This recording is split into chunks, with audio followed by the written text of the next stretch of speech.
follow us sa aming bagong channel na Aswang Confessions. Kita-kits, don't forget Aswang Confessions.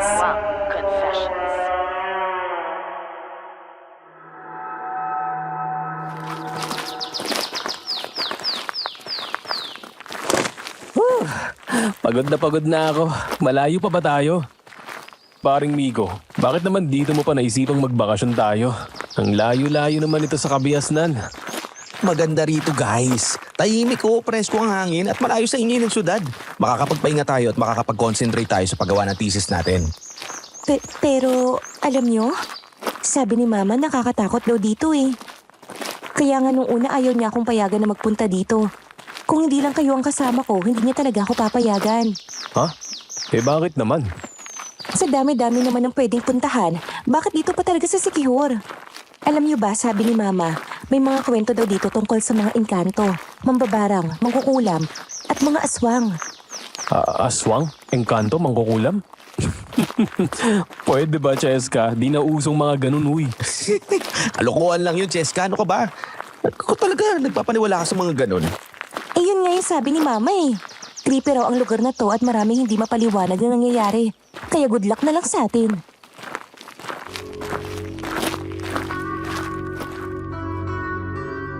Isang masayang araw sa inyong lahat.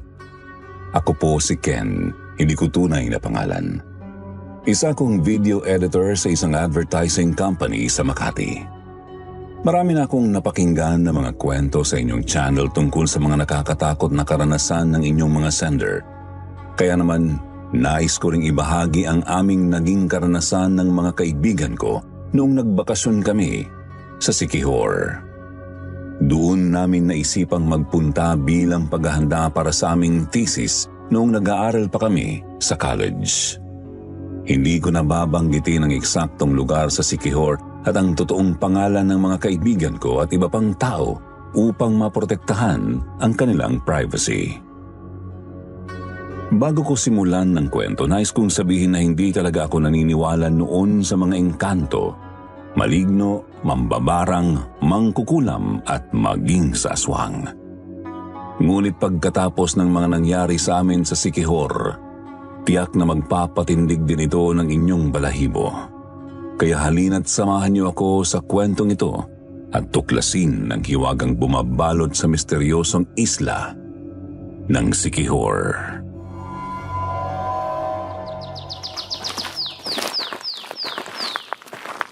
Oh, guys, nandito na tayo ha. O, kalahating kilometro pa lang nilakad natin mula nung bumaba tayo sa bangka kanina. Ito na ba yung sinasabi mong bahay, paring Migo? Ano yun? My God! Diyan tayo tutuloy? Oo, bakit? Okay naman na.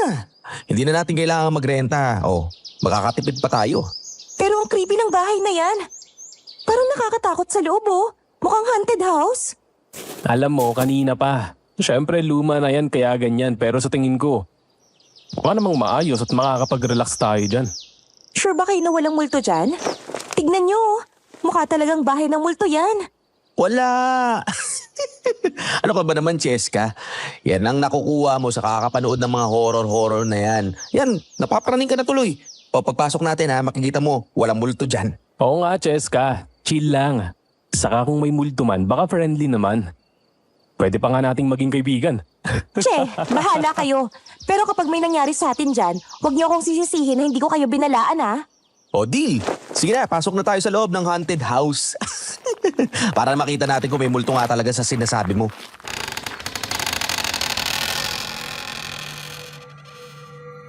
Dahan-dahang binuksan ni Migo ang kahoy na pinto. Napansin namin na hindi yun nakakandado, kaya tuloy-tuloy kaming pumasok. Bumungad sa amin ang madilim na loob ng lumang bahay. Amoy alikabok at mga gamit na halatang matagal nang hindi nagalaw. Ang bawat sulok ng bahay ay tila tahimik na nagmamasid. Nag-aabang sa kung ano ang susunod naming gagawin. Kinuha ko ang flashlight sa dala kong backpack at binuksan ko yun.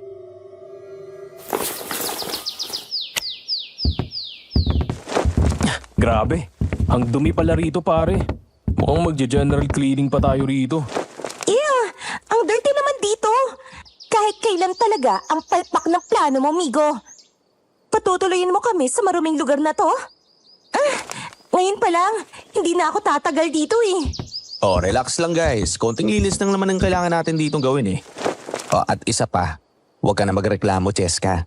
Wala ka ng choice. Bumalik ka sa pinanggalingan natin na mag-isa kung gusto mong sa iba tumuloy. O basta kami ni Ken dito. Hindi kami aalis dito, di ba pare? At saka kami naman ni paring Migo ang maglilinis eh. Hindi mo kami kailangan tulungan, Cheska. Kaya namin to. Ayokong bumalik na mag-isa. Napapagod na ako. Ano pa nga bang magagawa ko kung hindi pagtiisan ng lugar na to? Basta bahala kayong dalawa na maglinis dito, okay? Hindi ako maaasahan dyan.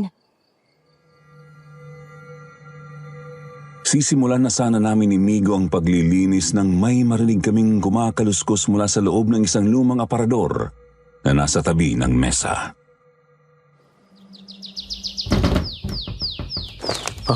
Ano yun pare? Nanggaling dyan sa loob ng aparador. My God! Baka may aswang sa loob niyan. Yun na nga ba ang sinasabi ko eh. Huwag ka nga Cheska. Baka mamaya daga lang naman yun eh. Teka, kukuha nga ako ng pwede natin maging pamalo. Sandali lang ha, huwag kayong gagalaw dyan. Naglakad si Miko papunta sa isang sulok at nakakita siya ng isang mahabang kahoy.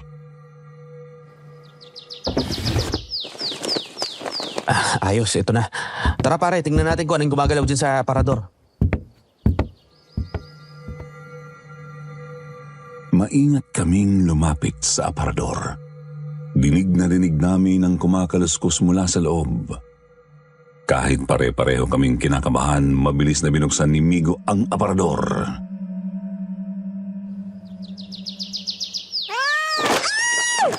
Shit! Pusang itim pare! Lumabas na yung pusa. Ang bilis tumakbo. Akala ko tama na ang hinala ni Cheska na aswang eh. Pusa lang pala. Ano ba yan? I-check nyo nga. Baka mamaya may kung anong hayop na nandyan eh. Baka mamaya may ahas dyan. Sa tingin ko, likaw na pusa lang yun na nakapasok dito sa bahay. Hindi kasi nakakandadong pinto kaya siguradong doon yun dumaan. Baka naman buntis yung pusa dyan sa loob ng aparador na mamahay. Wag nyo nang hahayaan na makapasok ang pusang yun ah. Di nyo ba nakita ang itsura ng pusa? Kulay itim. Ang creepy tapos ang dumi-dumi pa. Pero guys, di ba sabi ng mga matatanda, masama raw ang makakita ng pusang itim? Bad luck daw yun eh. May masama raw na mangyayari kapag ka ganun. Ay, naniniwala rin ako sa ganyan, Migo. But not this time. Pwede ba? Kinikilabutan ako. Hindi maalis sa utak ko yung itsura ng pusa. Parang nanilisik yung mga mata niya nung nakita niya tayo. Umaandar na naman ang imaginations nyo. Isa ka pa pare. Nahahawa ka na rin yata rito kay Cheska eh. Ay, nagpapaniwala kayo sa ganun. Mamahiin lang yun. Sabi-sabi lang ng mga matatanda yun pero hindi naman totoo yun. Hindi nga ako naniniwala sa ganyan. Ilang beses na ako nakakita ng itim na pusa pero wala namang nangyayari sa akin. Ang mabuti pa, tapusin na natin ang paglilinis para makapagpahinga na tayo. Nang matapos namin ang paglilinis, inilabas ko sa backpack ang mga dala kong canned goods. Ganon din sina Migo at Cheska.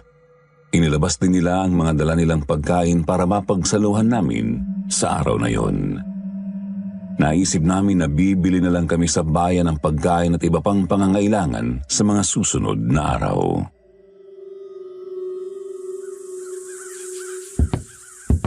Wow! Maayos naman pala tong bahay kapag nalinis eh.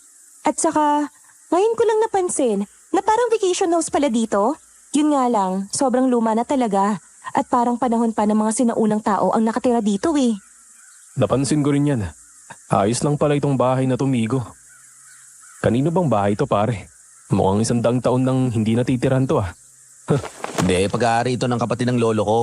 Matandang binata yun nang bigla na lang nawala rito. Kaya nga kapag naaalala ni lolo yung nangyari sa kapatid niya, hindi niya maiwasang maiyak eh. Kasi hindi niya alam kung buhay pa o patay na. Kasi nga wala namang natagpo ang katawan eh. Ha? Paano naman nawala ang kapatid ng lolo mo? Bigla na lang nawala dito sa Sikihor. Hindi na raw siya nakauwi sa bahay niya at wala nang nakakaalam kung anong nangyari sa kanya. You mean, bigla na lang siya nag-disappear? Oh my God! Baka ganun din ang mangyayari sa atin dito. Baka bigla na lang tayong mawala. Ayan ka na naman Cheska. Kung ano-ano naman ang iniisip mo eh. Kahit kailan ang OA ng reaksyon mo. Pero pare, hindi ba pinaimbestigahan ng lolo mo kung ano ang nangyari? O kung ano ang ginawa o pinuntahan ng kapatid niya bago ito nawala? O sabi ng lolo ko noon, nagpahula raw yung kapatid ko bago nawala. Ha? Hula? Katinginan kami ni Cheska dahil sa sinabi ni Migo, Sir Jupiter. Naglaro tuloy sa isip namin na baka may kinalaman ng hula sa pagkawala ng kapatid ng lolo niya. Hindi kaya may lumabas na hula kung bakit siya nawawala? Ang weird naman kung ganun. Naniniwala ba kayo sa hula? Ako, naniniwala ako. Pati na si Mama. Palagi ngang nagpapahula yun sa Quiapo eh. At ang sabi niya, may mga nagkakatotoo raw na mga hula sa kanya. Uy, naniniwala ako sa hula pare ha. Lalo na yung mga manghuhula rito sa Siquijor. Nako, hindi lang mga albularyo at albularya yung mga magagaling dito. Magagaling din yung mga manghuhula. Uwe, naku walang pinagkaiba yan sa mga manghuhula na modus lang. Manuwari lang naman ang mga yan. Nakikita ang future mo pero ang totoo, pineperahan ka lang at gagawa-gawa lang ang hula nila. Ay nako, alam ko na ang mga galawan ng mga yan. Hoy, wag mo maliitin yung mga manghuhula dito pare. Karamihan daw ay nakakatotoo yung mga hula nila. Ang lolo ko, nagpahula rin noon. Ang hula nga sa kanya, magiging biyudo daw siya pagkalipas ng 3 taon. O, tingnan mo, nangyari nga. Namatay si Lola makalipas ng 3 taon. Dahil sa sinabi ni Migo, hindi kami agad nakatulog ni Cheska. Hindi maalis sa isip namin ang tungkol sa mga manghuhula at kung totoo bang nagkakatotoo ang mga hula nila. Kaya biglang may naisip akong ideya. May naisip ako guys. Oh, ano yun?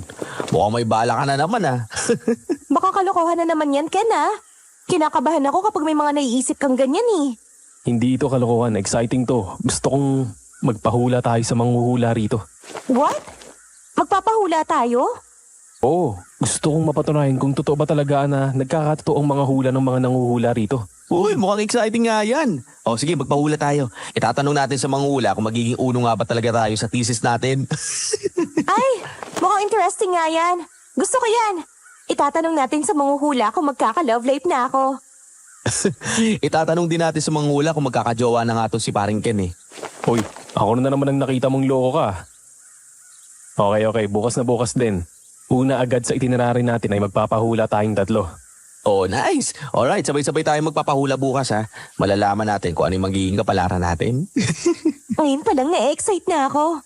Sana maganda ang hula sa atin.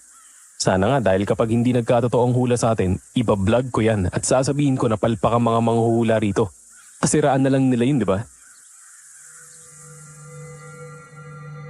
Kinabukasan tinupad namin ang plano naming magpahula. Pumunta kami sa bayan at nagtanong-tanong kung saan matatagpuan ang pinakamagaling na manghuhula doon.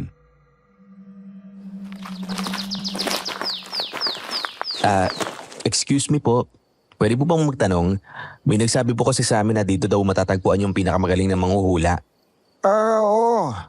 Doon sa may dulo, malapit sa puno ng akakasya. Siya si Aling Melba, ang pinakamagaling na manghuhula dito. Magpapahula ba kayo sa kanya? Opo Manong, sabi sa amin, hindi pa raw siya nagkakamali sa mga hula niya. Kaya magpapahula po kami sa kanya. Ngunit nang marinig ang mga sinabi namin, nakita kong kumunot ang noo ng matanda. Tila may napuno ng pag-aalala ang kanyang mukha. May problema po ba Manong? Oo nga po. Bakit po napasimangot kayo? Akala ko po ba pinakamagaling siya manghuhula, bakit po ganyan ang mukha niyo? Oo. Si Aling Melba ang pinakamagaling na manghuhula rito at nagkakatotoo talaga ang hula niya. Pero... Pero ano po, Tatang? Magsasalita na sana ang matanda ngunit may tumawag sa kanya na isang matandang babae. Nang lingunin namin ang matanda ay seryoso ang mukha nito na nakatingin sa matandang lalaki at napapailing. Kaya imbes na sagutin kami, nagmamadali siyang nagpaalam sa amin. Pasensya na kayo. Tinatawag na kasi ako ng asawa ko eh. Pero kung buo talaga ang loob ninyo na magpahula sa kanya, mag-ingat kayo. Mag-ingat kayo. Oh, ano nangyari kay Manong? Ang weird naman ng matandang yun. Bigla na lang umalis. Hindi pa nga niya tapos yung sasabihin niya tungkol sa manghuhula. Ang weird talaga. Sinabi niya pa na mag-ingat tayo. Bakit naman natin kailangan mag-ingat? Mga hula naman yun. Baka naman kasi sinisiraan lang nung matanda yung manghuhula. Malay mo, manghuhula rin nung matandang yun.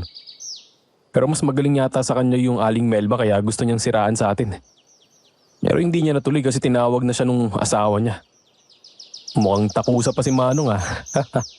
Alam niyo, wag niyo nang intindihin yun. Tara na, puntahan na natin si Aling Melba. Ilang hakbang lang at narating na namin ang bahay ng sinasabing pinakamagaling na manghuhula. Kakatok pa lang sana kami ng pinto nang marinig namin na may nagsalita mula sa loob. Pumasok na kayo. Kanina ko pa kayo hinihintay. Nagkatinginan kaming tatlo at nagtataka kung paano niya nalaman na nasa labas na kami at paano niya rin nalaman na darating kami. Ngunit wala na kaming nagawa kundi ang tumuloy at pumasok sa bahay niya. Nanlaki ang mga mata namin at nanindig ang mga balahibo nang makita namin ang loob ng bahay ni Aling Melba. Madilim doon at ang danging ilaw na nagbibigay ng liwanag ay ang maliit na gasera na nakapatong sa mesa sa silid.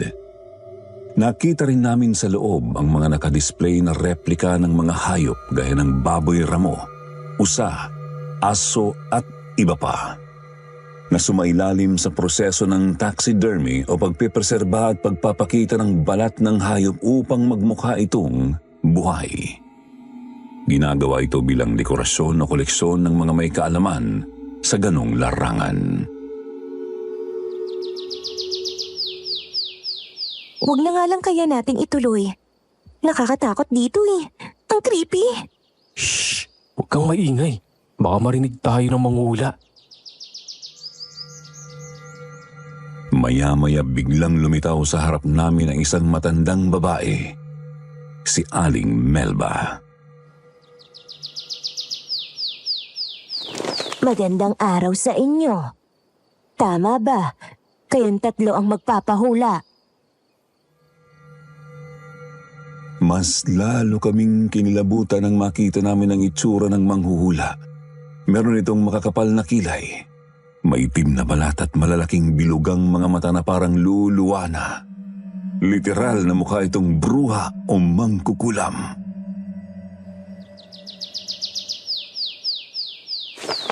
Opo, ako po si Ken. At sila po si Nico at Cheska. Magkakaklase po kami at magkakaibigan galing Maynila. May nakapagsabi po kasi sa amin dito na kayo po ang pinakamagaling na manghuhula rito. Kaya naisip po naming magpahula sa inyo.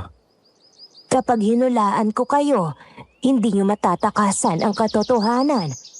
Kung hindi nyo ito paniniwalaan, maaari pa kayong umatras.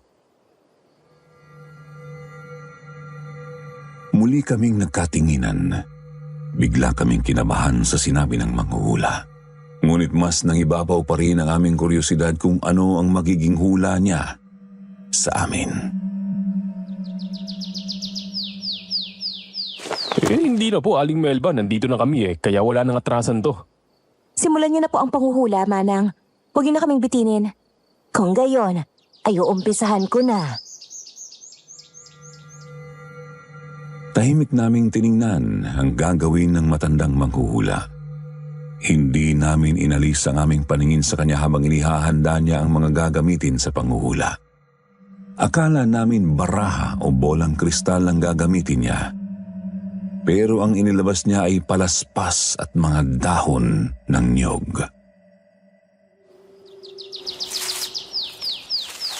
Ha? Yan po ang gagamitin niyo sa panghuhula? Oo, iho. Ito ang ginagamit ko sa pagbabasa ng kapalaran ng mga hinuhulaan ko. Gamit ang hugis ng mga dahon ng niyog at palaspas. Kaya kong bigyan ng kahulugan ang mga simbolo o tanda na makikita ko sa mga dahon. Wow! Talagang kakaiba kayong manghuhula, Aling Melba. Gamit lang ang mga yan. Kaya niyo palang makita yung hinaharap ng mga magpapahula sa inyo? Hindi na katakataka yan, guys. Nasa probinsya tayo. Traditional ang gamit nila rito.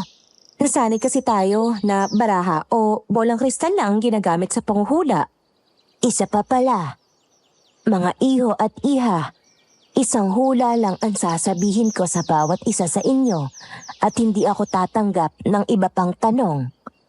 Kung ano ang makikita ko sa mga dahon, yun lang ang sasabihin ko.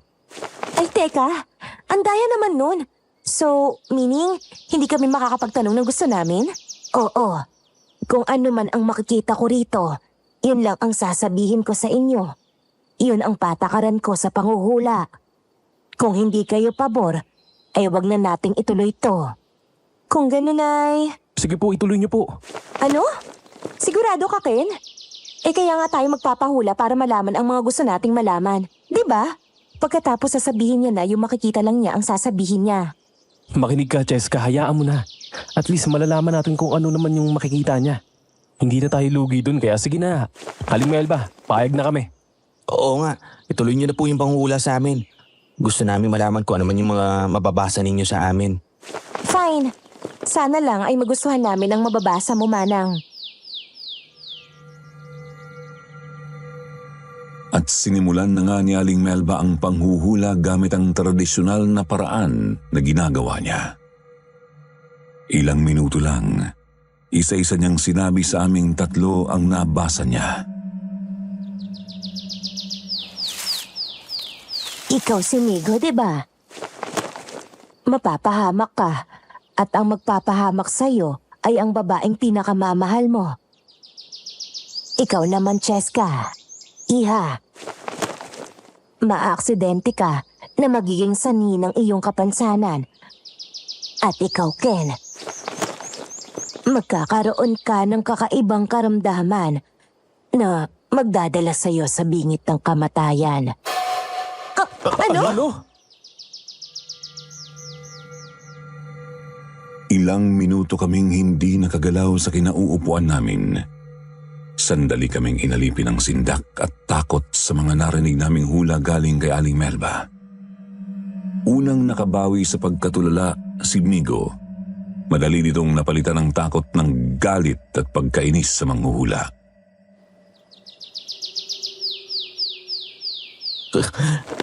Kalokohan yan.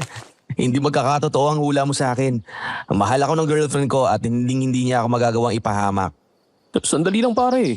Kaya nga hula, di ba? Hula lang yun. Kaya malaki ang chance na hindi magkatotoo. Kaya magunos dili ka. No! Hindi ako maaksidente. Hindi mangyayari sa akin ang hula mo, Manang. Natatakot na ako. Ayoko na rito. Umalis na tayo dito. Alam nyo, ngayon alam ko na kung bakit pinag-iingat tayo ng matandang lalaki na yung kanina sa labas. Kasi manluloko yung manghuhula na to. Peke siya. Sana pala hindi na lang tayo nagpunta rito. Sana sa iba na lang tayo nagpahula. Baka mamaya matino pa yung maging hula sa atin. Puisit. Baka alis na nga. Diyan ka na. Peke manghuhula. Hindi ka namin babayaran. Dahil hindi namin matatanggap ang hula mo.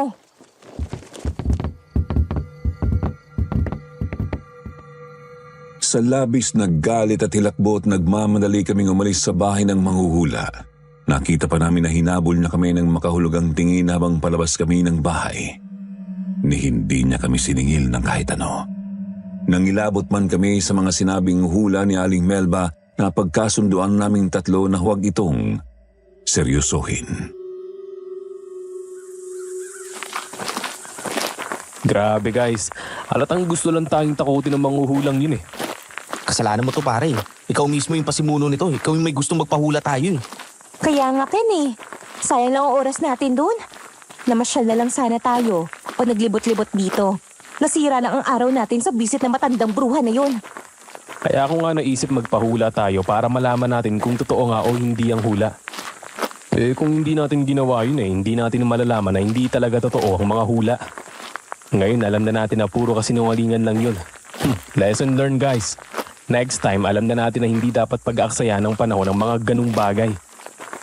Mas mabuti pa, maghanap na lang tayo ng masayang pwedeng gawin bago natin simulan ng paggawa sa thesis natin. Pero may point ka, Ken. At least ngayon, natuto tayo na hindi dapat ng mga bagay na naririnig natin ay dapat nating paniwalaan. Minsan, kailangan din nating subukan para malaman ang katotohanan.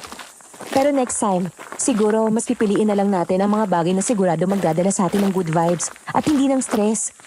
Maghanap na lang tayo ng magandang tambayan para ma-relax naman tayo bago tayo mag-focus sa thesis natin. Hay nako, hindi na nga ako maniniwala sa mga hula na yan. Hindi yata para sa akin ang hula. Buti pa si Mama, nagkakatotoo ang mga hula sa kanya. Nako, Cheska, siguradong tsamba lang ang mga hula sa mama mo. Pero ang totoo, wala naman talagang nakakaalam ng hinaharap. Kahit ano pa yung hula, nasa atin pa rin kung paano natin haharapin ang buhay. Ang mahalaga, tayo ang gumagawa ng ating kapalaran. Hindi kung ano ang sinabi ng mga hula. Kaya piliin na lang natin ang mga bagay na makakatulong sa atin at magdadala ng positivity sa buhay natin. Di ikaw na motivational speaker. Ano ka ba? Pwede ka namang mag-seminar tungkol sa positivity at paggawa ng sariling kapalaran. Pero seryoso ako. May punto ko rin. Sa halip na isipin na lang natin yung mga hula ng lukalukang Aling Melba na yun. Alam mo, mas mabuti pa pagtuunan na lang natin yung pansin yung mga bagay na kaya natin kontrolin. May oras pa naman bago magdilim kaya pwede pa tayong maglibot-libot.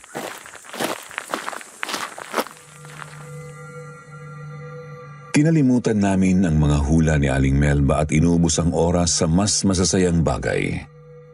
Namasyal at nagliwaliw kami ng walang iniisip na problema.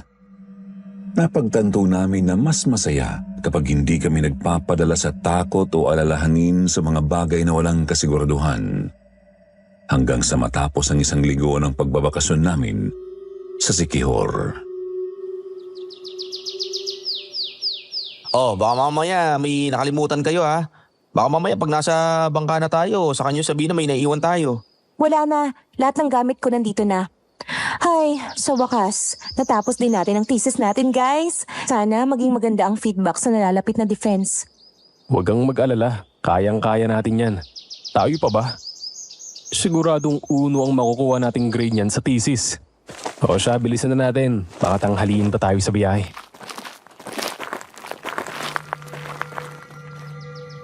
Hanggang sa makabalik kami sa Maynila, tuluyan ang nawala sa isip namin ang mga hula sa amin ni Aling Melba. O paano, kita na lang tayo sa school, guys. Sige, ingat kayo ha. Galingan natin sa defense ha. Okay, bye-bye guys. Chat-chat na lang.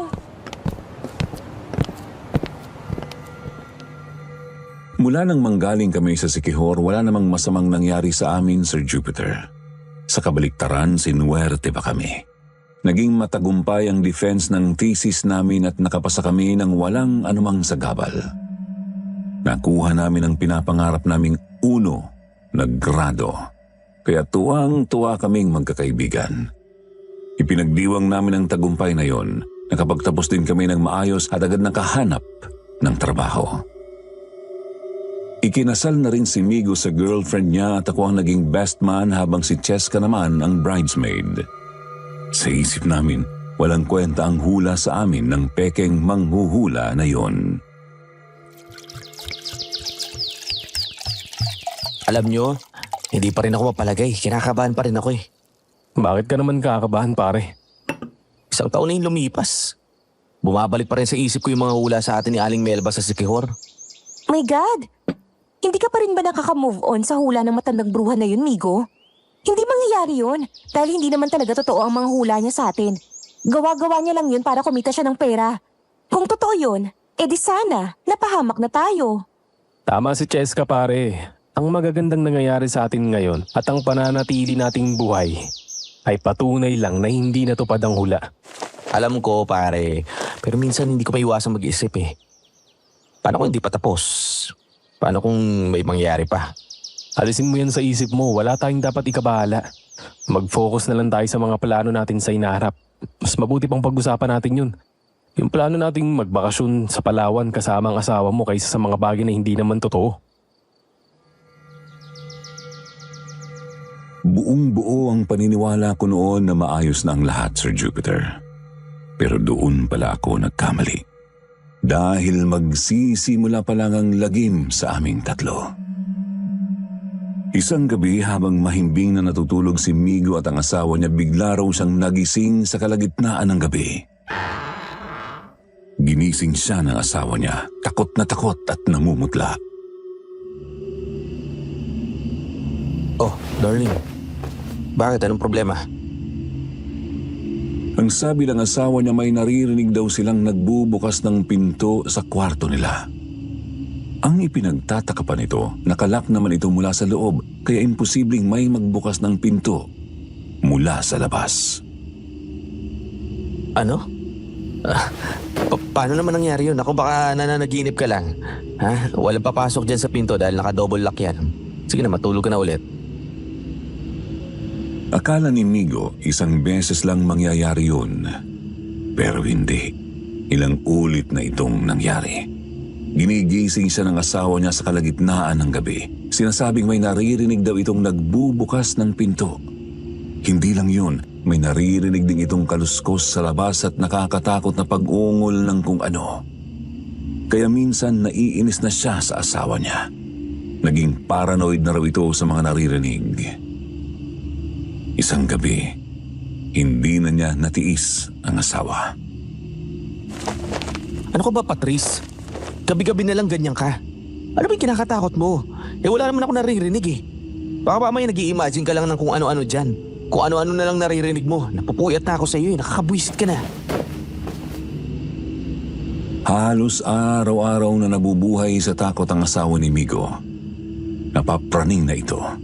Kaunting kaluskos lang, natatakot na ito at nagsisisigaw. Isang gabi pag-uwi ni Migo galing sa opisina, naabutan niya itong nagsisisigaw sa loob ng bahay nila. Patrice, anong nangyari sa'yo? Bakit ka ba sigaw na sigaw? Ang sabi ng asawa ni Migo, may pumasok daw na aswang sa loob ng bahay nila. Nanlaki ang mga mata ni Migo nang marinig yun. Tinanong niya ang asawa kung anong klaseng aswang nakita nito at ang sagot ng asawa niya ay nakakatakot daw ang itsura ng aswang.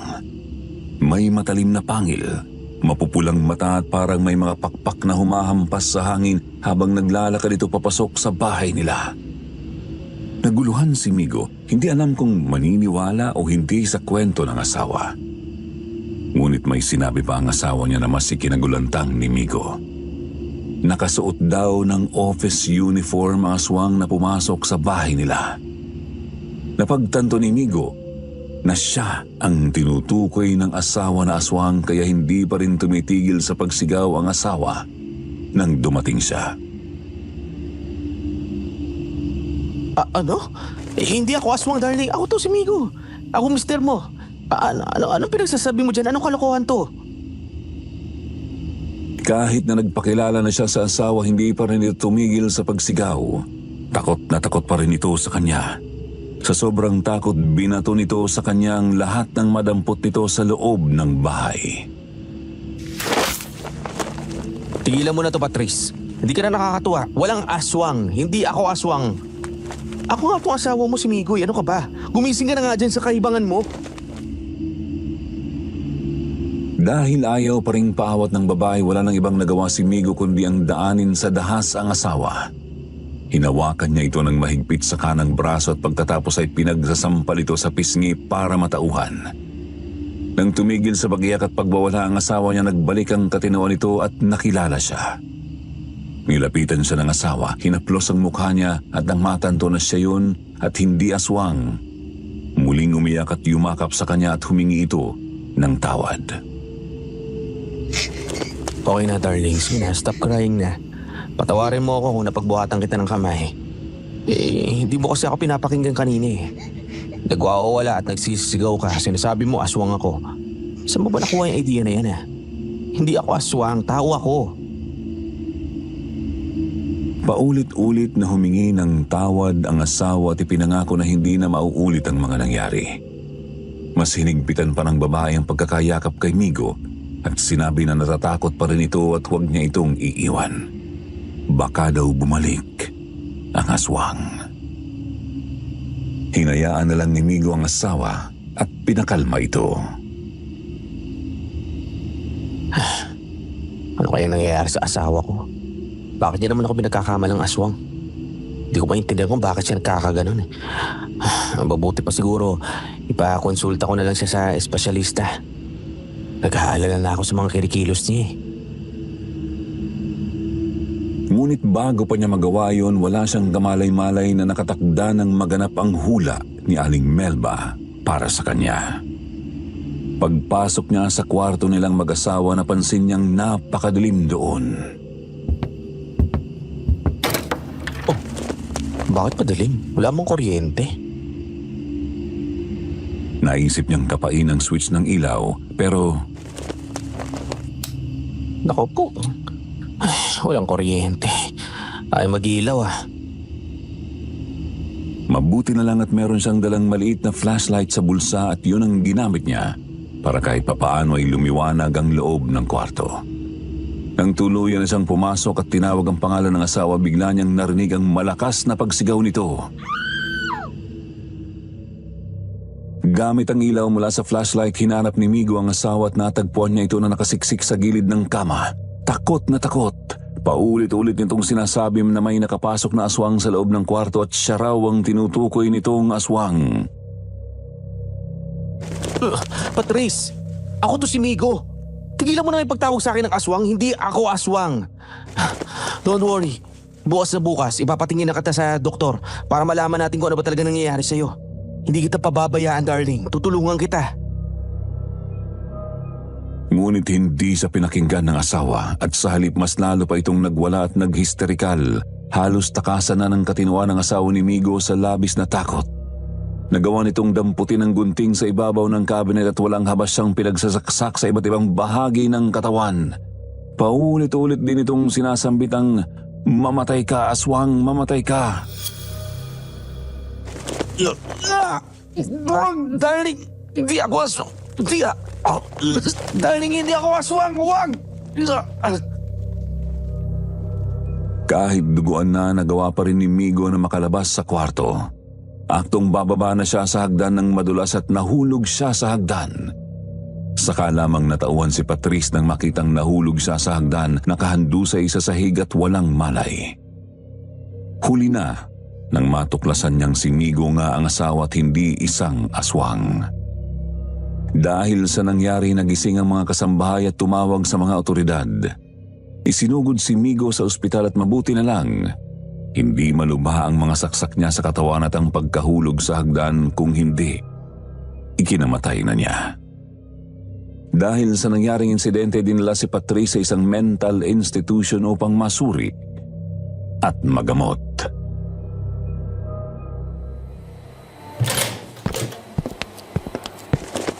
Kamusta ka na pare? Nalaman namin ang nangyari dahil tinawagan kami ng parents mo. Grabe. Hindi pa rin kami makapaniwala na nagawa yun ni Patrice. Matagal na natin siyang kilala. High school pa lang tayo, kaibigan na natin siya. Pero hindi ko akalain na kaya niyang pagtangkaan ang buhay mo.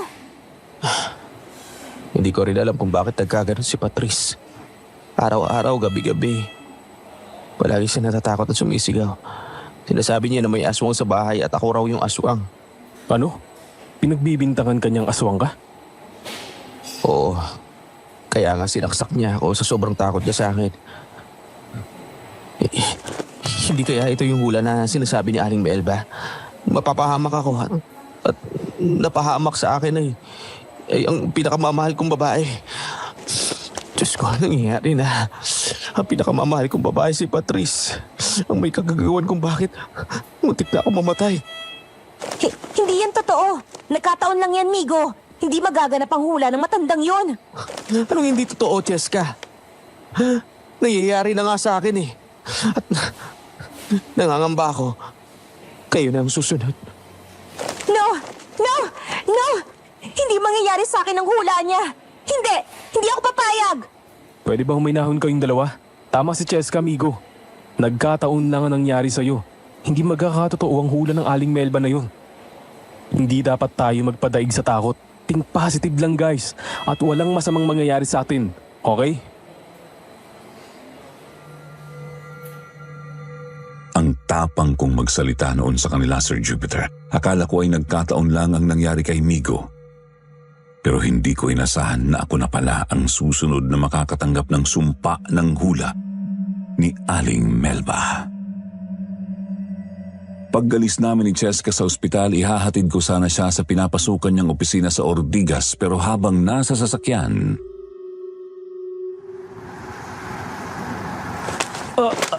Teka! Aray! Aray ko! What's wrong, Ken? nakaramdam ako ng matinding pangangati sa buong katawan ko kaya hindi ko nagawang ituloy ang pagmamaneho. Inihinto ko muna ang kotse sa tabi ng highway.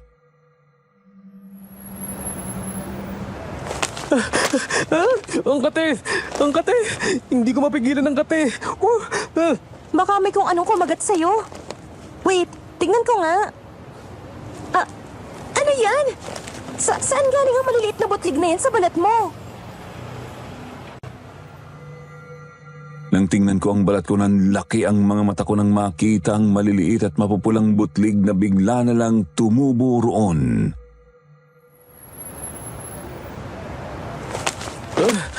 Ano ang mga to? Bakit bigla na lang akong tinubuan ng ganito? Ang kate! Don't stretch it. Baka magkasugat at maimpeksyon. Kailangan nating bumalik sa ospital, Ken, para matignan ng doktor kung ano ang mga butlig na yan sa katawan mo. Ako na magmamaneho. Pagbalik namin sa ospital, agad na sinuri ng doktor ang mga tumubong butlig sa katawan ko. Ang sabi niya, ngayon lang daw siya nakakita ng ganong klaseng sakit sa balat.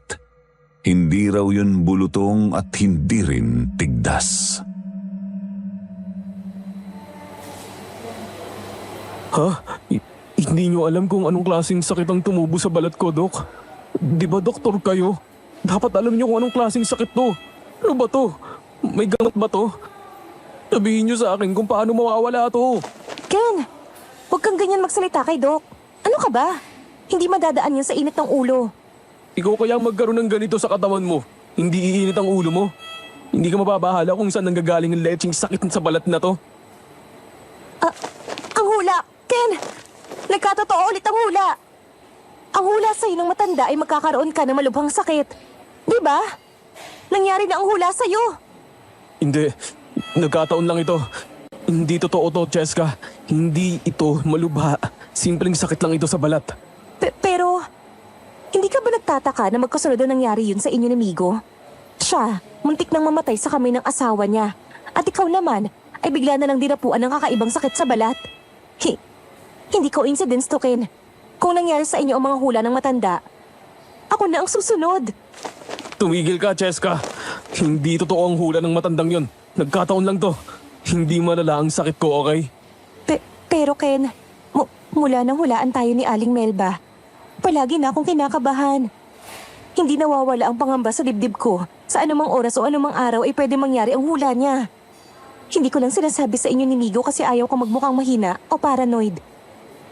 Pero sa totoo lang, sobrang takot na ako. Pwede ba? Huwag tayong gumawa ng sarili nating multo. Hindi totoo ang hula. Hindi magkakatotoo ang mga hula sa atin. Yan ang isiksik mo sa utak mo, Cheska.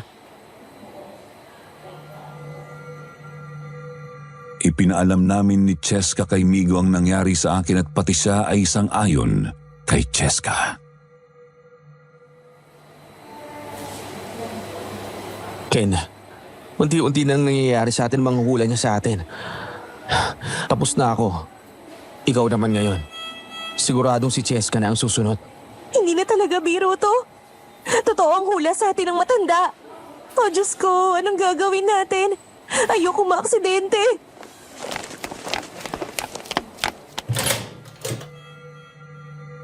Sa sobrang takot ay nagtatakbong lumabas ng kwarto si Cheska na ang pakiramdam ay parang binagsakan ng 100 sumpa.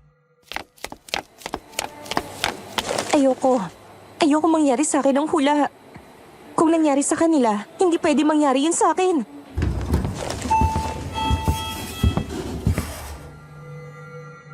Pumasok si Cheska sa elevator at pinindot ang ground floor. Ngunit laking gulat niya nang biglang mamatay ang ilaw sa loob nun. Shit! May power outage yata. Anong gagawin ko? Okay, Cheska. Kuminahon ka. May emergency button dito. Kailangan ko lang pindutin to. Ha? Bakit walang sumasagot? Diyos ko, anong nangyayari? Malapit na siyang magpanik sa mga oras na yon nang biglang Ay, thank God. Mabuti naman at may kuryente na ulit. umandar ang elevator. Ngunit imbis na sa ground floor, huminto ito sa basement ng ospital. Teka, bakit sa basement? Ground floor ang pinindot ko ah. Pinindot niyang muli ang button ng ground floor ngunit hindi ito gumana. Nanatiling bukas ang pinto ng elevator. Hindi sumasara kahit ano ang gawin niya. Ano ba to? Sira na yata. Dahil hindi na gumagana ang button sa elevator, wala nang ibang pagpipilian si Cheska kaya napilitan siyang lumabas. Nang makalabas siya ng elevator, napansin niyang nasa basement parking lot pala siya ng ospital. Habang naglalakad siya upang hanapin ang daan palabas, bigla siyang napatigil nang makita ang isang malaking aso na kulay itim. Nakatingin sa kanya. Ang mga mata nito'y nanlilisik at naglalaway ang bibig habang dahan-dahang naglalakad papalapit sa kanya. Diyos ko, saan galing ang malaking aso na to? Nakakatakot! Mukhang sasakmalin ako. Mas lalo raw siyang kinilabutan nang makita niyang humakbang ang aso papalapit sa kanya. Napaatras siya. Sa takot na baka atakihin sa mabilis siyang tumalikod at tumakbo. Sa kalolo! Tulungan niyo ako! Hinahabol ako na nakakatakot na aso! Please! Please help me! Hinabol siya ng malaking aso. Dinig na dinig niya raw ang mabigat nitong mga yabag sa likuran niya. Buong lakas niyang tinakbo ang makitid na pasilyo ng basement kahit hindi alintana ang direksyon. Sa pagtakbo, hindi niya napansin na nakalabas na pala siya ng ospital at dire-diretso na sa kalsada. Sa isang iglap, isang SUV ang biglang sumulpot sa kanyang harapan.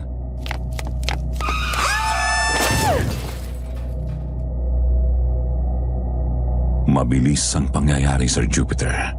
Nabangga siya ng SUV at tumilapon siya sa kalsada.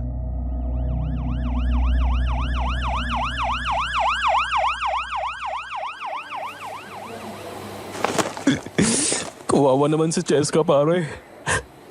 Hindi niya deserve ang nangyari sa kanya. Paano niya tatanggapin yun? Paano? Hanggang ngayon, hindi pa rin siya nagkakamalay. Wala siyang kaalam-alam na sa pagising niya. Hindi na siya magiging kagaya ng dati. Matindi raw kasi ang impact ng pagbangga sa kanya ng SUV. Nagkaroon ng malaking pinsala ang mga buto niya sa paa. Kaya kinakailangan na putulin ng mga yun, Migo. Hindi ko kayang isipin kung paano niya haharapin to. Hindi ko kaya makita siya na ganun, pare. Napakahirap talaga tanggapin. Ngayon niya tayo kailangan, pare. Kailangan natin maging matatag para sa kanya. Kahit na masakit para sa atin na makita siya sa ganung kalagayan. Kasalanan itong lahat ni Aling Melba.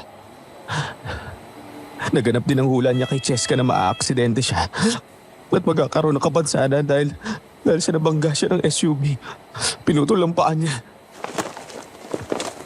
Ayun na maghuhula yun. Makarma rin sana ang demonyo yun. Masunog sana yung kaluluwa niya sa impyerno. Pare, isa pa yan. Isa pa yan sa inaalala ko. Bakit? Anong inaalala mo, pare? Nangyari na ba sa inyo ni Cheska ang mga hula ni Aling Melba? Ikaw, nanghanib ang buhay mo. Si Cheska, nagkaroon ng kapansanan. Oo pare, nagkaroon ng mga kakaibang karamdaman. Tinubuhan ako ng mapupula at makakating butlig sa katawan. Pero, hindi pa nangyayari na malalagay ako sa bingit ng kamatayan. Oo nga na. Yun ang sabi sa iyo ng bruhang manghuhula na yun. Bukod ba sa pangangati ng butlig mo o wala ka ng ibang nararamdaman? Wala pa. Pero ayoko nang hintayin pa yun. Kaya naisip ko na kailangan kong makausap si Aling Melba. Kailangan kong bumalik sa Sikihor. Magbabaka sakali ako na makagawa siya ng paraan upang matigil ang sumpa ng hula niya sa akin. Kailangan ko ng tulong mo, pare. Samahan mo ako sa kanya. Babalik tayo sa Sikihor.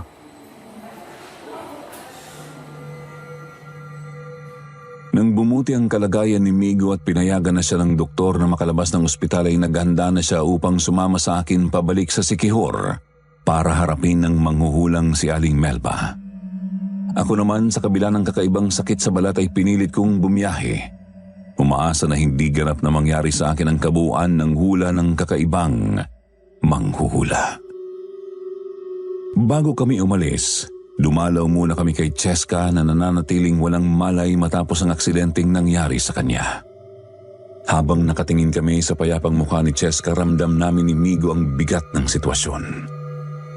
Lumapit si Migo sa akin at may binulong.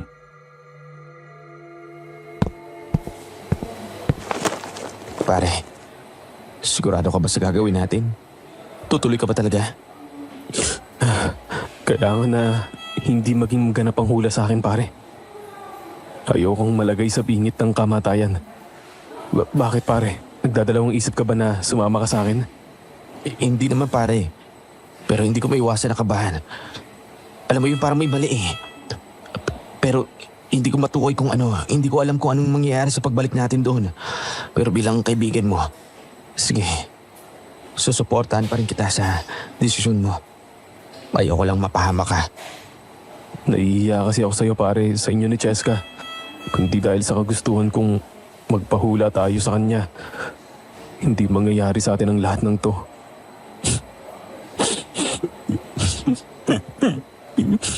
Hindi kayo mapapahamak ng dahil sa akin. Kaya sinisisi ko ang sarili ko sa mga nangyari. Hindi mo kasalanan, pare. Si Aling Melba ang may kagagawa ng lahat ng ito. Dahil sa hula niya, nagkandaletse-letse tayong lahat eh. Siya ang dapat sisihin, hindi ikaw. Kaya kung may paraan para hindi maging buo ang hula sa'yo, kailangan nating malaman yon. Nandito lang ako, pare. Sasamahan kita. Salamat, pare. Alam kong mahirap to pero kailangan kong subukan. Oo, pare. Malalagpasan mo rin to. Nagmamadali kaming bumiyahe papuntang Sikihor. Pagdating namin doon ay magdidilim na.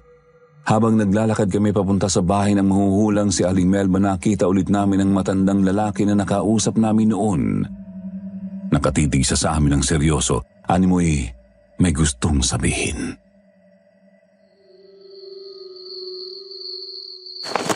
Pare, yung weird na matanda, lapitan natin. Para kasing may gusto siyang sabihin, no? Wala na tayong oras, pare. Kailangan na nating puntahan si Aling Melba, kaya bilisan na natin.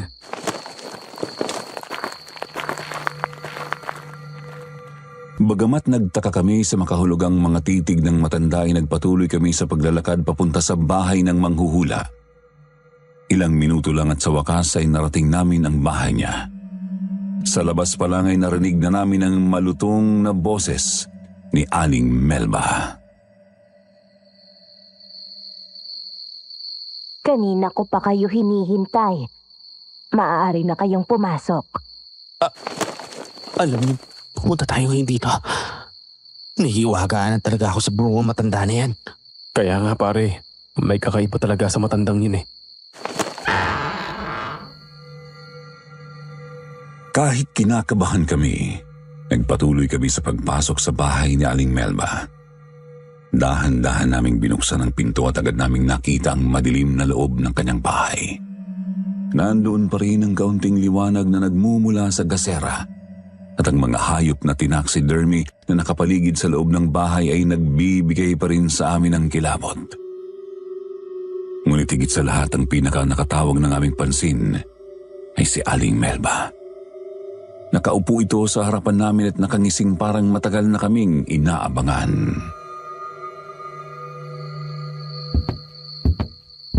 Alam ko kung bakit kayo bumalik dito, mga iho. Hindi na po kami magpapaligoy-ligoy pa, Aling Melba. Bumalik kami rito dahil nagkatotoo ang mga hula mo sa amin. Pero hindi tulad kay Migo at sa kasama naming si Cheska, hindi pa po ganap na buo ang hula sa akin. Tama siya, Aling Melba. Si Ken, nagkatotoo ang hula mo sa kanya. Nagkaroon siya ng kakaibang karamdaman sa balat. Pero hindi pa natutupad ang hula mo na malalagay siya sa bingit ng kamatayan. Ang inaasahan ko ay 3 pa rin kayong babalik sa akin. Pero kahit kayong 2, ayos na rin. Anong nakakatawa, Aling Melba? Oo nga, Aling Melba. Nakawa mo pa talagang tumawa. Kung tutuusin nga, kasalanan mo to eh. Pwede bang huwag ka na lang tumawa? Kung hindi dahil sa hula mo, baka kung sakali, normal pa ang buhay namin ngayon. Migo, tama na yan. Hindi tayo nagpunta rito para makipag-away. Aling Melba, alam namin na hindi na mababago pa ang mga hula sa amin. Pero gusto ko pong malaman kung may paraan pa para hindi mabuo ang kabuuan sa mga hula sa akin. Ayokong malagay sa bingit ng kamatayan. Kaya nakikiusap ako sa inyo na kung pwede, ay baliin mo na ang hula. Magbabahid ako kung kinakailangan. Ngunit sa halip na sumagot ng seryoso, patuloy pa rin sa pagtawa si Aling Melba. Matapos ang ilang sandali, tumigil siya at muling nagsalita. Mga hangal! Hanggang ngayon ba ay naniniwala kayo na totoo ang hula ko sa inyo? Hindi totoo yun. Lahat ng hula ko ay gawa-gawa ko lang. Talagang gumawa ako ng paraan para magkatotoo yun. Gamit ang aking karunungang itim, naganap ang mga nangyari sa inyo.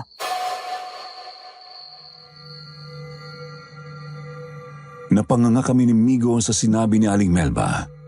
Hindi kami makapaniwala sa sinabi niyang yun. Ang lahat pala ng mga nangyari sa amin ay plinano niya. Kasinungalingan na ipinagtibay gamit ang kanyang kakaibang kaalaman. Ano? Gawa-gawa lang ang hula mo sa amin? Taba nga kami. Isa kang peking manghula, Aling Melba. Bakit mo ginawa yan, ha? Bakit mo kami niloko? At saka karunungang itim? Kung gayon, mangkukulam ka? Ginamitan mo kami ng kapangyarihan para maisakato para ng mga hula sa amin. Anong kademonyoan to, Aling Melba? Tama ka, iho. Kaya may kaalaman ako. Sa karunungang itim ay dahil isa akong mangkukulam. Ganon talaga ang ginagawa ko sa mga dayo nagpapahula sa akin. Sinasadya ko na hindi maganda ang hula ko sa kanila. At pagkatapos, gumagawa ako ng paraan para mangyari yon. Pero hindi ko sila pinapatay. Kailangan mabuhay sila. Katulad ng nangyari sa inyo. Para bumalik sila rito sa akin. Hayop ka, Aling Melba! Bakit mo ginawa yon? Bakit pinapahamak mo ang mga tao na nagpapahula sa'yo? Wala kaming ginagawang masama sa'yo. Bakit mo ginamitan ng ganong klaseng kasamaan? Sa sinabi ko, muling tumawa ng malakas ang manghuhula. Ngunit sa sandaling yun, ibang klase na ang pagtawa nito. Mas nakakatakot, mas nakakakilabot.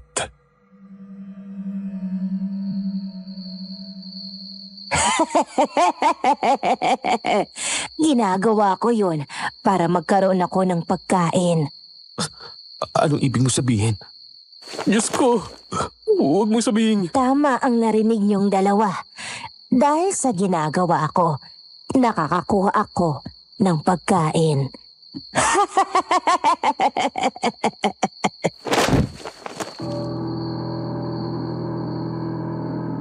Pagkabigkas niya ng mga salitang yun, bigla na lamang nagbago ang anyo ni Aling Melba. Mula sa pakiging matandang manghuhula, unti-unti siyang naganyong isang aswang. Isang tiktik. Kitang-kita namin ni Migo ang nanlilisik na mga mata ng tiktik at ang nangangalit nitong mga pangil. Tumawa ito ng nakakakilabot bago muling nagsalita.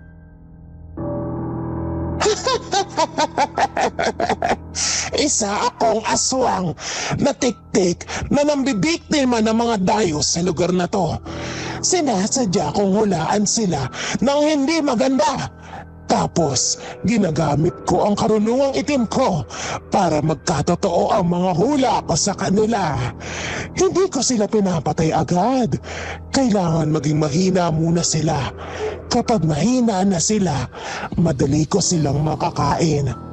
Tulad ng kaibigan nyo na nakaratay ngayon sa ospital. Iyong naputulan ng mga paa.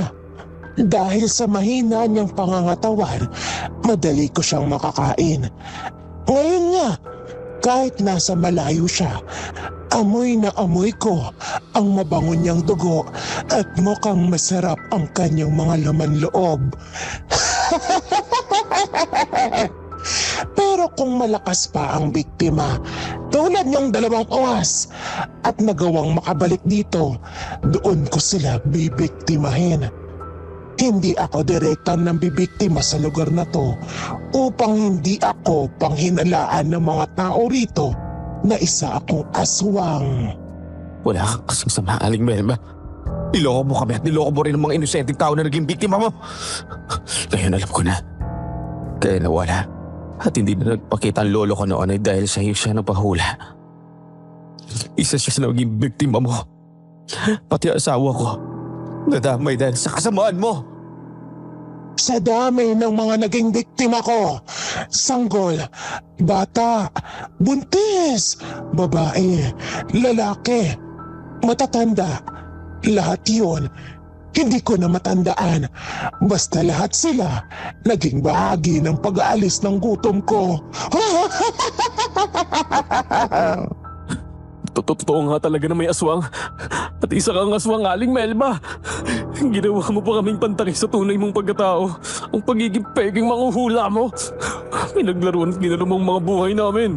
At dahil alam nyo na ang lihim ko, kayo na ang susunod kong biktima. Kanina pa ako takam na takam sa inyong dalawa. Ngayon lang ulit ako makakakain ng batang laman na sariwa. Dahil nitong mga nakaraang araw ay puro makukunat na laman lang ang nakakain ko. Puro matatandang dayo ang bumabalik dito sa bahay ko. Inilabas ng aswang na si Aling Melba ang mahaba nitong dila at inihanda ang malapad nitong mga pakpak para atakihin kami. Tara, amigo. Umalis na tayo rito. Papatayin tayo ng aswang na yan.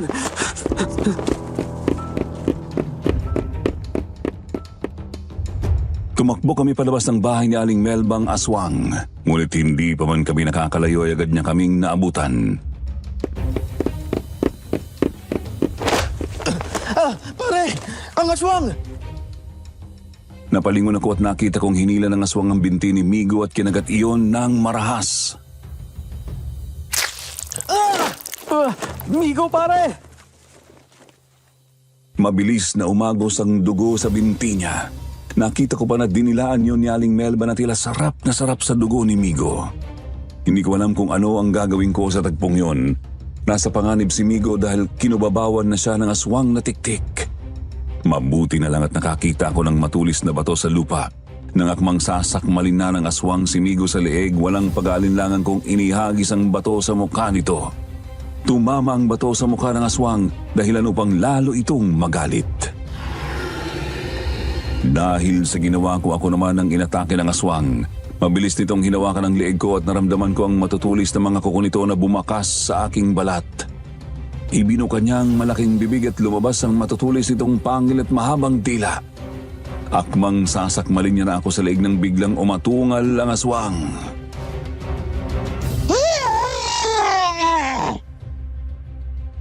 Nakita ko kung paano namilipit sa sakit ang aswang na tiktik nang hinampas ito ng buntot pagi ng matandang lalaki na nakausap namin noon.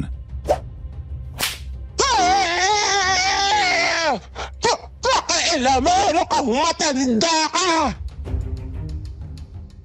Lalong nagalit ang aswang at ang matandang lalaki naman ang inatake nito, ngunit bago pa man ito makalapit, muli itong hinampas ng buntot pagi ng matanda.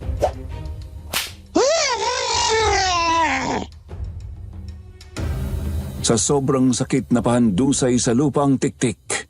Dahil doon nagkaroon ako ng pagkakataon na malapitan si Migo.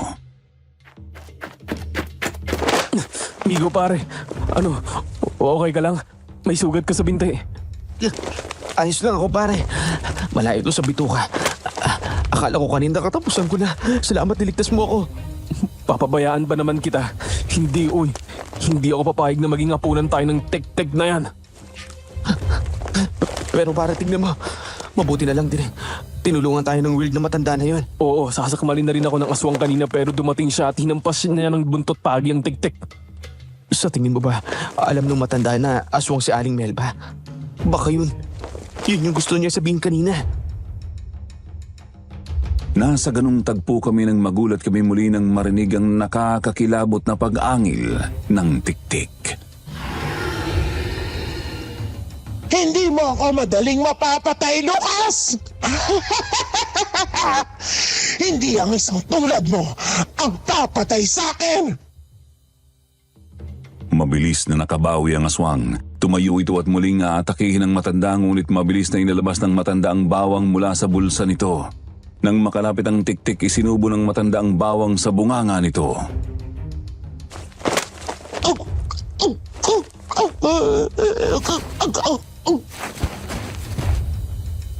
Nagduduwal ang aswang at nagkikisa itong bumagsak sa lupa. Ngunit kahit hinang-hina na ito, buo pa rin ang loob nitong bumangon at muling aatake.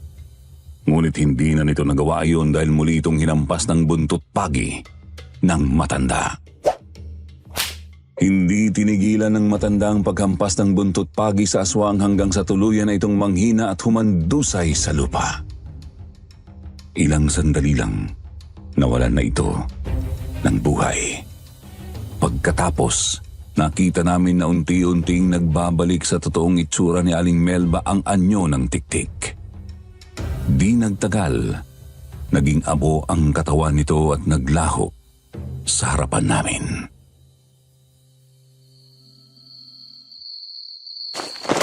Tatang, salamat po sa pagtulong sa amin.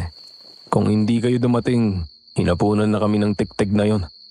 Pero may gusto po sana kaming itanong. Oo nga po. Matagal niyo na po bang alam na aswang si Aling Melba? Naghintay kami ng sagot mula sa matanda. Ang matanda naman ay napakunot ang noo at huminga ng malalim bago siya nagsalita. Alam ko na aswang at mangkukulam si Melba. Ako nga pala si Lucas. At oo, yun nga ang gusto kong sabihin sa inyo noon pa. Pero hindi ko nasabi dahil tinawag ako ng asawa ko. Nag-aalala siya na baka hindi niyo na rin ako paniwalaan. Alam din ng asawa ko na isang tiktik ang manghuhulang yon. Paano niyo po nalaman na aswang si Aling Melba? Dahil isa akong albularyo. Kaya alam ko kung aswang o hindi ang isang tao. Kung gayon, alam niyo na rin na isa siyang peking manghuhula. Nang dahil sa aswang na yun, nagulo ang buhay namin at muntik na kaming mamatay. Eto nga, binigyan niya pa ako ng kakaibang sakit. Kinuwento namin ni Migo kay Mang Lucas ang lahat, Sir Jupiter. At hindi siya makapaniwala nang malaman niyang hindi totoong manghuhula si Aling Melba. Ang akala niya ay totoo itong manghuhula dahil usap-usapan sa lugar na iyon na wala raw itong palya sa panghuhula. At nagkakatotoo ang lahat ng hula nito. Ngunit hindi niya alam na ginamit lamang ni Aling Melba ang panghuhula upang makapangbiktima gamit ang kaalaman nito sa pangkukulam. At yun po ang nangyari. Kaming tatlong magkakaibigan ay naging biktima ng mga peking hula niya. Muntik na kami mamatay dahil sa kanya. Kaya pinagsisisihan talaga namin na nakilala namin ang peking manghuhula na yun na isa palang tiktik.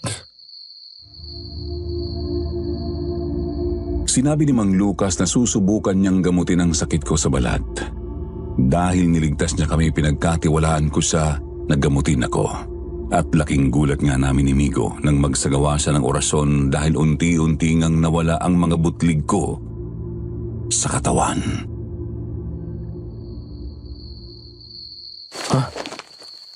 Biglang nawala ang pangangati sa balat ko. Oo nga pare. Wala ni mga mapupulang butlig sa katawan mo. Ang galing mo pala, Mang Lucas. Nagulat ako nang biglang gumaling ang kakaibang sakit ko sa balat kaya laking pasasalamat ko kay Mang Lucas. Inalok namin siya ni Migo ng pera bilang pasasalamat sa pagpapagaling niya sa akin at sa pagtulong niya sa amin. Ngunit hindi niya yon tinanggap. Masaya na raw siyang matulungan kami. Matapos ang lahat ng nangyari sa amin sa Siquijor, nagpasa kaming umalis na roon at bumalik na sa Maynila. Pagdating namin sa Maynila, agad kaming pumunta sa ospital kung saan naroroon si Cheska. Kumusta na kaya si Cheska, pare? Sana naman gising na siya. At sana hindi siya mahirapan at tanggapin kung anong nangyari sa kanya. Nang marating namin ang kwarto ni Cheska, napangiti kami nang makita namin nagising na siya. Nang makita niya kami, umiiyak siyang sumalubong sa amin.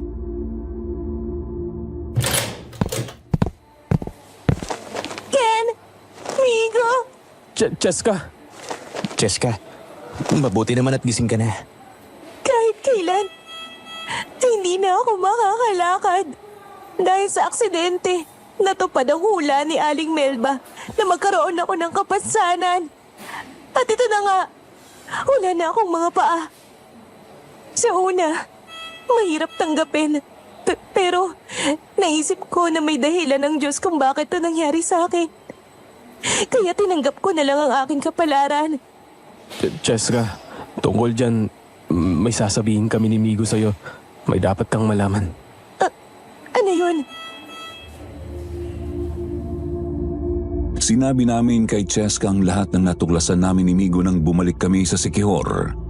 At pagkatapos niyang marinig yun, napailing na lang siya habang umiiyak. Diyos ko! Niloko at pinaglaruan lang tayo ng matandang yon. Napaka-demonyo niya! Wala na siya, Cheska. Pinagbayaran niya na ang lahat ng ginawa niya sa atin. At sa iba pa niya naging biktima. Tama si parang Ken. Wala na siya. Pinatay na ng albularyong si Mang Lucas. Ang tiktik na yon. Nakakapanghina at nakakalungkot ang nangyari sa atin. Pero, kahit anong gawin natin, hindi na rin naman natin mababago ang lahat. Kaya, kailangan na lang natin itong tanggapin. Tama ka, Cheska. Gawin nating leksyon ang lahat ng nangyari sa atin.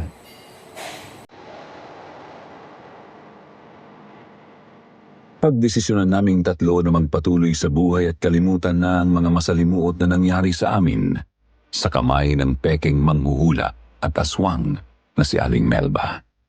Buhat noon, hindi na kami pumunta sa mga liblib na lugar. Tila nagkaroon na kami ng trauma dahil sa naging karanasan namin sa Siquijor. Si Migo ay nasa Canada na, isa ring video editor tulad ko at may sarili na siyang pamilya roon. Si Cheska naman ay isa ng private tutor. Kahit may kapansanan siya, hindi yun naging hadlang upang magpatuloy siya sa buhay. Kaming tatlo ay patuloy na lumalaban sa kabila ng mga pagsubok na dumaan sa amin.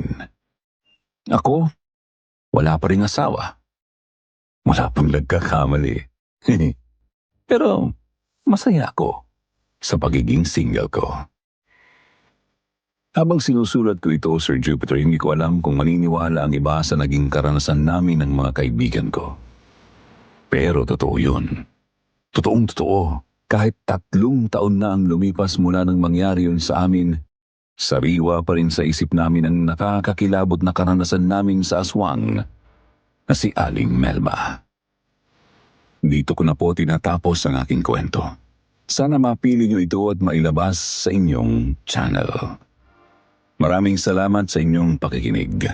God bless at more power sa inyong lahat. Muli, ako si Ken. At ito ang aking kwento.